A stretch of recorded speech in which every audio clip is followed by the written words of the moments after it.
my name is Lauren Jones. I am Cactus Pearl on both Instagram and Ravelry. And today I am going to show you my lovely Christmas trees that I made this year. I knitted them, it's very exciting. The pattern that it comes from is called Needled by Hunter Hammersen. And she posted this pattern on Instagram originally, and I saw it and I just had to make them because I love making little seasonal themed knitted goodies to put around my house. So the first one I made was this one. And I made this one a very festive Christmas tree. I wanted it to just scream Christmas, so I went kind of nuts with it. And as you can see, when you look at the photos, there are several steps to get to a Christmas tree, a knitted Christmas tree. The first thing you have to do is knit through the pattern, and it doesn't take very long. It took about a day to get through most of it. The next step is blocking, and the first tree that I made, I blocked. The wool I used, which was Lion Brand Wool Ease in Forest Green Heather. It only has about 20% wool in it, so I found that the blocking didn't really do a whole lot in that case. So I think if you use this yarn, you're safe to skip blocking, because I did on my second tree and it really didn't look much different. But I think if you used a full wool yarn, you would probably want to. After that, what you do is you take little pieces of flexible plastic, like I use the side of a distilled water jug, and you cut circles out to match the three sizes in the tree. And I actually used a compass to make the circles so they'd be perfectly round, because I can't draw perfectly round circles. I don't think most people can.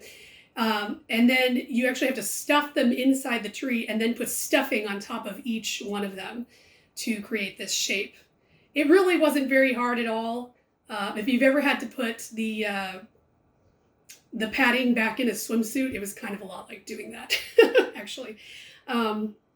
After that, I put the garland on, and I made the garland out of just some beads and thread, and I literally just sewed it on there and threaded the beads. And that actually took kind of a while to do, longer than I expected, because not all the beads had a large enough opening to put on my little needle. So that was kind of a learning experience for me. Now, the last decoration that I added to this tree, you might be able to tell from looking at it, are earrings. So I found these earrings on sale at Joann's, and they were just the right size. And actually it was my boyfriend's suggestion. And he's like, oh, wouldn't these be fun to put on your tree? Because I was looking for something to use for ornaments.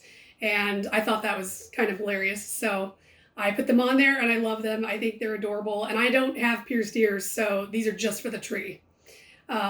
Now the second tree I made is this one, and it's for my friend Angel. And I put little beads all over this one. I had all these beads left over from this candle decoration that was meant to go around the base of a candle that had the thread in there had broken. And so I saved all these beads because I thought they might be useful at some point, and they were perfect for this tree. They come in these little clusters here. And then I actually broke apart some of the clusters to add individual beads in different places. So this one I actually had the most fun with. And as I mentioned earlier, I didn't block this, and it turned out great. So I think if you use this kind of yarn, you don't need to block it.